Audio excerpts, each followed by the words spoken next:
Another promise, another consultation, another warm-sounding pledge from the Department for Work and Pensions that it will start genuinely supporting vulnerable people. This time it's coming from a Labour government instead of the Tories, who caused so much harm over the last 15 years.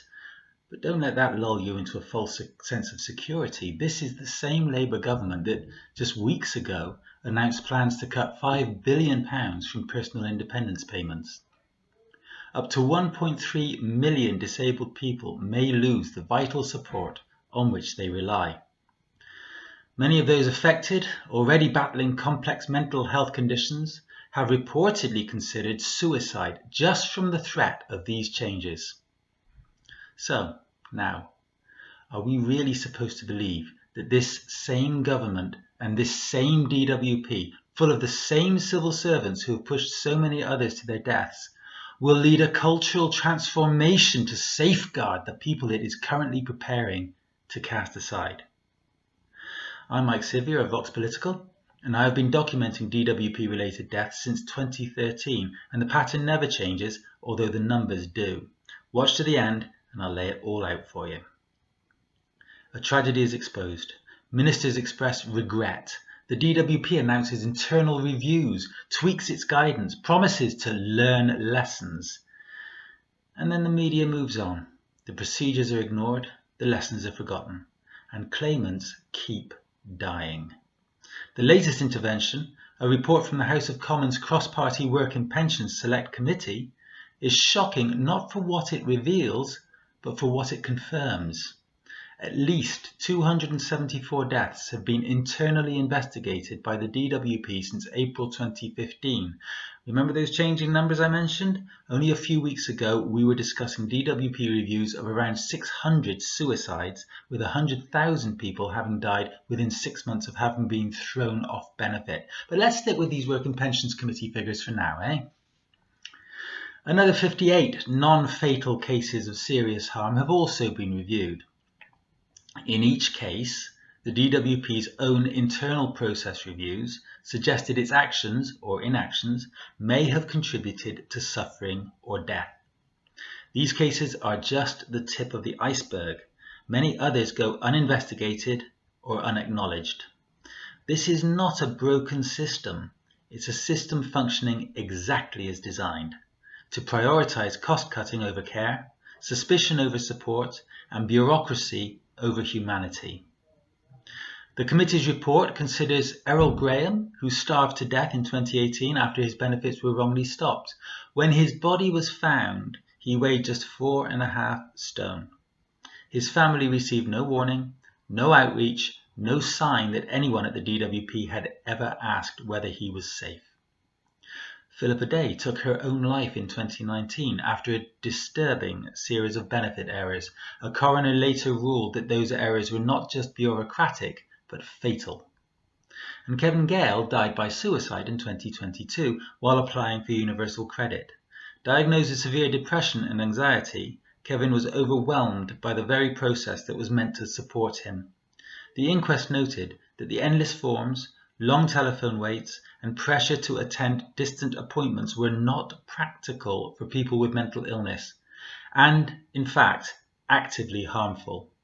So let's be clear, these are not isolated tragedies. When I wrote my open letter that hardly anybody used, I mentioned Mark Wood, who starved to death after being declared fit for work.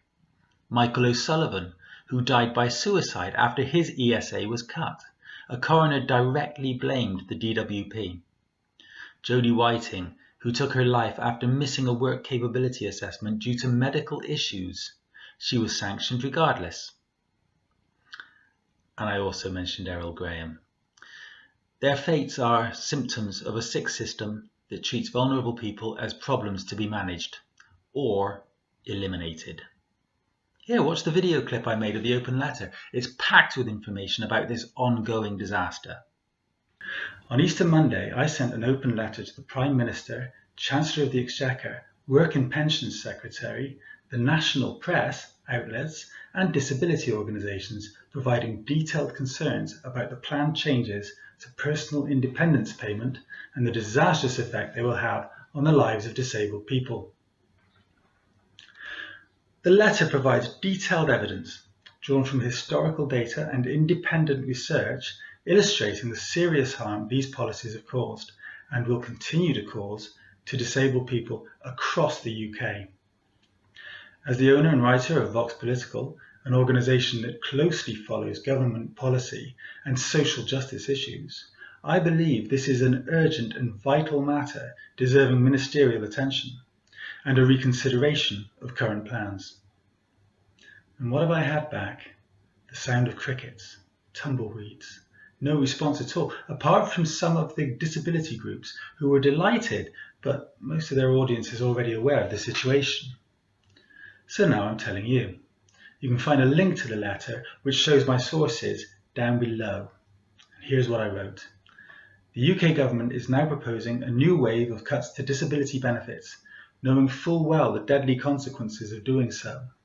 We know this because the last time similar policies were introduced, under Conservative-led governments from 2010 onwards, they resulted in tens of thousands of deaths, widespread mental and physical health deterioration, and a United Nations investigation that concluded the UK had committed, and I quote, grave and systematic violations of disabled people's rights. We know this because your own departments produced evidence confirming it. And we know this because it is happening again. This is an appeal and a warning. You cannot say you were not told. What you are planning is not simply a matter of difficult decisions or tough fiscal choices. It is a policy course that history has shown leads directly to suffering and premature death.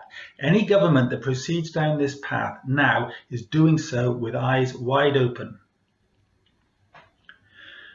Between 2011 and 2019, more than 100,000 sick and disabled people died within 6 months of being found fit for work by the Department for Work and Pensions. At least 590 additional suicides were directly linked to welfare reforms, according to academic studies. A 2019 report commissioned by NHS England and published by Scope found nearly 40% of disabled people said their mental health deteriorated due to benefit cuts, and 1 in 4 could no longer afford medication or therapy. The UN condemned the UK for violating disabled people's rights due to austerity policies, and coroners linked multiple deaths to benefit sanctions and assessments. The excuse given for inflicting the new wave of cuts is that they are needed to tackle fraud in the disability benefit system. But fraud is historically negligible in disability benefits, particularly PIP, which was fraud-free, 0.0%, before policy changes and remains at just 0.4% according to the DWP's own figures.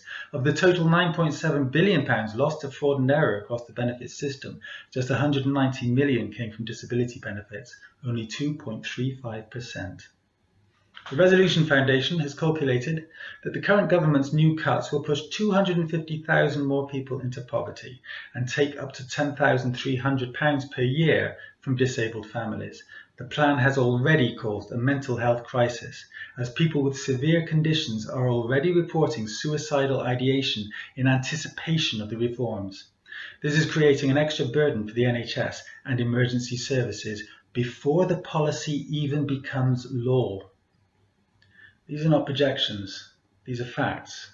And if these reforms go ahead, the responsibility will lie with the ministers who enacted them. Let's have some historical context. The effects of welfare reform on disabled people have been thoroughly documented. Cuts to ESA, the replacement of DLA with PIP, the flawed work capability assessments, the bedroom tax, and the introduction of universal credit created a hostile environment for some of the most vulnerable members of society. The British Medical Journal has published peer-reviewed studies showing that the reassessment of over 1 million disabled claimants between 2010 and 2013 led to an increase of 290,000 people with mental health problems, increased antidepressant prescribing, an estimated 600 additional suicides. NHS England commissioned the charity Scope to assess the impact of Conservative-led welfare reforms from 2010 onward. Their 2019 Disability Price Tag report found disabled households faced additional costs averaging £583 per month. 1 in 5 disabled people struggle to afford food. 1 in 3 disabled people cut back on heating. The transition from DLA to PIP, along with ESA sanctions and the bedroom tax, worsened poverty and led to declining health and increased isolation. Many reported worsening mental and physical health. Some could not afford medical equipment or therapy. The cumulative result was greater dependency on emergency NHS services, with rising accident and emergency admissions, greater demand for mental health services, and longer-term costs, and a measurable decline in national health outcomes. The DWP's own internal data, suppressed for years then leaked, showed that more than 100,000 people died within 6 months of being found fit for work. Ministers had originally claimed the number of such deaths was only around 2,400. That claim was untrue, as one study linked 590 additional suicides in England between 2010 and 2013 to austerity-era benefit changes. The return of Esther McVey to the public spotlight during BBC coverage of the new cuts was a chilling and telling moment. McVey's past roles in the DWP saw her defend and promote many of the policies whose consequences we are again being asked to ignore. During her tenure, 220,000 disabled people lost PIP support due to stricter reassessments. Work capability assessments were defended even after multiple coroners and charities linked them to suicides. Reports highlighting the devastating effects of universal credit and sanctions were buried or denied, while damaging narratives about scroungers were promoted. She refused to act on coroners' warnings that might have saved lives. Deaths linked to her department's policies include Mark Wood, who starved to death after being declared fit for work; Michael O'Sullivan, who died by suicide after his ESA was cut. A coroner directly blamed the DWP. Jodey Whiting, who took her life after missing a work capability assessment due to medical issues. She was sanctioned regardless. Errol Graham, who starved to death after his ESA was cut off. The DWP never checked on his welfare. These are not isolated cases. They are symptomatic of a system that prioritizes cost-cutting over care and punishment over support. And now we see that same system being revived, this time by a Labour government.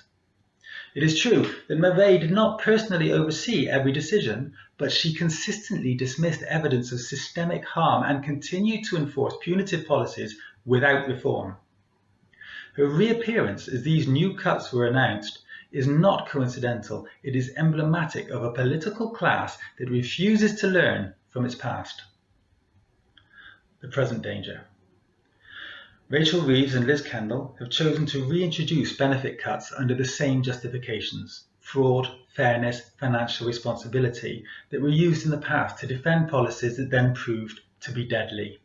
But the facts do not support these claims. PIP fraud stood at 0.0% of the total number of claims before changes began. Even now, it remains at only 0.4%. Of the £9.7 billion lost to fraud and error in 2023-4, only £190 million came from disability benefits. This is 2.35% of the total, yet disability benefits are disproportionately targeted for cuts. These are not policies driven by evidence. They are political choices. According to the Resolution Foundation, these new measures will cut £8.3 billion from social security spending, deliver minor gains for non-disabled people on universal credit, inflict massive losses on disabled people and carers, including up to £10,300 per year per household, push an estimated 250,000 more people into poverty. Meanwhile, suicidal ideation is already rising among those with severe mental illness, purely due to the fear of these new cuts. This is not hypothetical. It is happening now, and it will cause new burdens on the NHS, emergency services, and social care systems even before any law is passed. Poor and disabled people are paying the price for a crisis they did not create, while the wealthy are untouched. This is not balance. This is brutality. You cannot say you did not know. What happened in the years following 2010 is not opinion or speculation. It is documented fact provided by parliamentary inquiries, United Nations investigations, peer-reviewed academic studies, coroner's inquests, and leaked DWP mortality reports all point to a clear and horrific conclusion: austerity and welfare reform killed people, and the same ingredients are now being put back into the system. What must be done? The government must not use the lives of sick and disabled people to establish fiscal credibility. The price is too high. A just economy protects the most vulnerable. It does not scapegoat them. If this government is serious about protecting lives and learning from the past, then it must, 1, immediately halt plans to cut health and disability related benefits. 2, publish all mortality statistics relating to benefit claimants from 2011 to the present. 3, establish an independent public inquiry into deaths linked to welfare reform. 4, implement proper transitional protections for anyone facing reassessment or loss of income. 5, commit to working with disabled people's organisations before making further changes. This government cannot plead ignorance. It is in possession of the facts, the outcomes and the consequences. Continuing down this path is a choice, and it is a deadly one. You will not be able to say you did not know. Now there's a fellow who knows what he's talking about. The Work and Pensions Select Committee is calling for deep-rooted cultural change and a legal duty of care, a statutory obligation that would hold ministers accountable for the welfare of benefit claimants. That's welcome.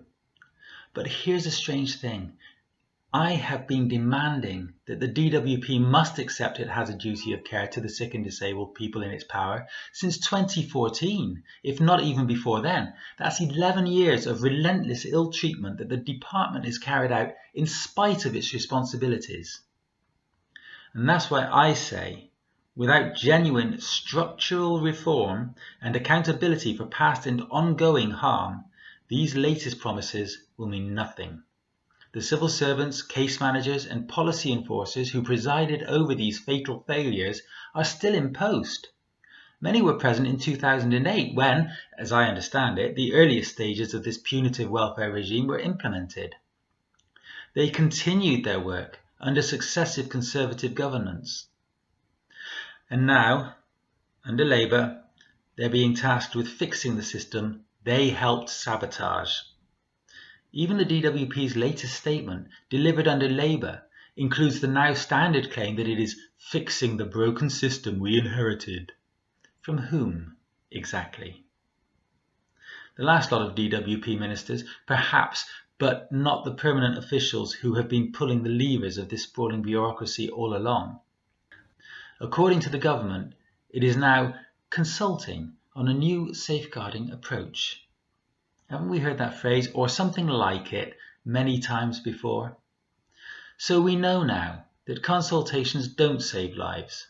Food, housing, support and compassion do.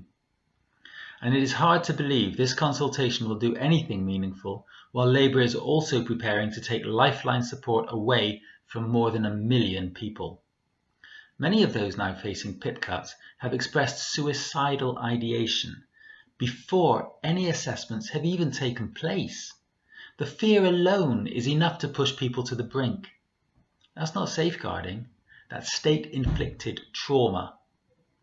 At the top of this clip, I suggested that the Work and Pensions Committee's demands might be fixing the barn door after the chickens came home to roost, and that's putting it mildly. When I was discussing my plan for this piece with a friend, they suggested it was more like fixing the barn door after the chickens had been slaughtered inside it.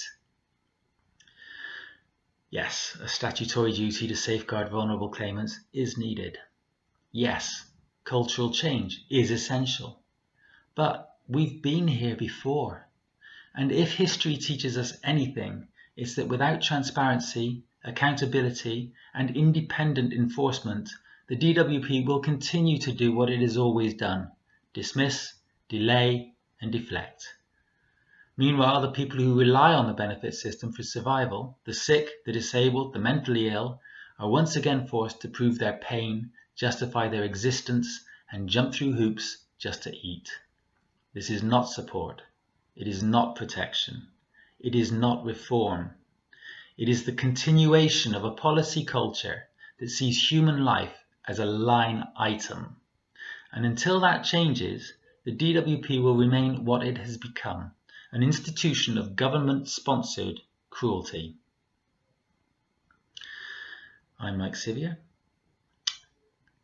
If you like what you've heard, comment, subscribe, buy me a coffee. I'd love a coffee, it's thirsty work. And you'll see me in the next one.